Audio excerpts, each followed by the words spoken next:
Når vi taler om kreativitet i erhvervslivet, kan vi ikke undgå at tale om problemknusning. For det er netop problemknusning, som kreativitet bliver brugt til. Altså, når det bliver brugt rigtigt. I denne video vil jeg tale lidt om problemknusning, de forskellige typer af problemknusere, og du kan så tænke lidt over, hvilken type du mener du, din chef eller dine kollegaer er. De fleste af os har prøvet at stå over for et problem, der næsten har virket som en ufremkommelig mur. Umulig at komme igennem. Det interessante er så at se, hvordan folk bærer sig ad med at knuse deres problem. Lad os tage et eksempel, vi alle formentlig kender. Tyveri. Lad os sige, at vores problem er, hvordan stopper vi tyven i at begå indbrud i vores hus? Den første problemknuser er den konservative problemknuser. Denne type problemknuser bruger ikke mange ressourcer på at tænke nyt. Langt de fleste af vedkommendes problemer løses ved hjælp af allerede kendte løsninger og idéer. Den konservative problemknuser vil muligvis sige, hvis vi skal undgå indbrud, må vi anskaffe os en alarm til huset. Det er det eneste, vi kan gøre. En alarm vil skræmme tyven væk. Færdig slut. Den konservative problemknuser har et temmelig fastlåst og forudindtaget syn på problemknusning. Hvis du har set vores første video om kreativitet, vil du have stødt på punktet om konservativ tankegang. Og det er nemlig den sygdom, som denne type problemknuser lider af.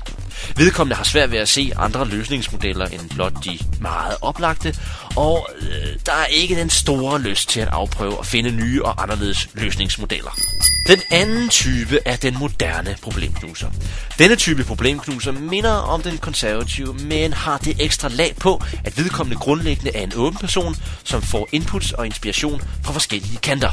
Stillet over for samme problem vil vedkommende også overveje et alarmsystem til huset, men yderligere foreslå noget i stil med, vi skal have udskiftet dørenes låse til et 6-stiftet låsesystem.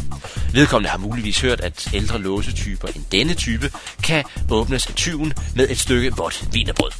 Vedkommende vil muligvis også foreslå ting som indre hasper på vinduerne osv.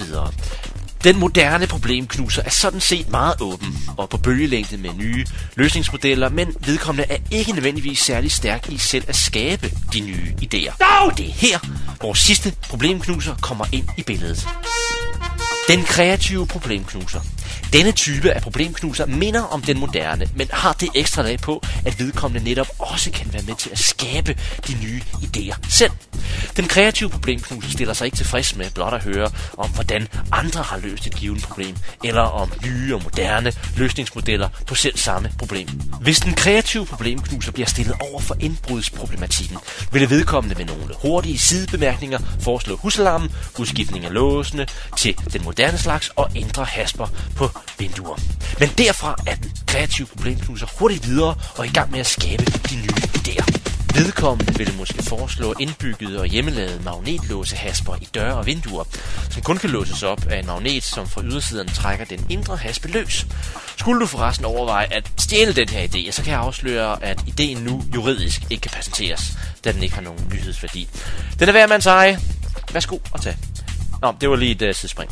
Det kan også være, at vedkommende vil gøre det umuligt for tyven at komme bagom i haven, hvor de fleste indbrudstyve elsker at komme ind fra. For eksempel ved at låse havedørene i siden af huset, inden man tager væk på ferie, med en hængelås monteret på bagsiden af døren, så tyven ikke kan bryde låsen op. Og så lave en aftale med naboen om, at man lige kan kravle igennem hækken og ud videre naboens have. Den her er muligvis lidt langt ude, men måske ville vedkommende i forbindelse med længere tid væk fra huset i bedste Home Alone-stil grave et hul et strategisk godt sted i haven og skjule det. Et hul, som tyven vil falde i. Rent juridisk kan tyven ikke lægge sag an mod dig, hvis han falder i hullet. Der findes nemlig ingen love eller regler, der siger, at børn eller voksne ikke må grave huller i egen have og glemme at tildække dem igen. Og de her forslag er sådan set blot nogle få eksempler.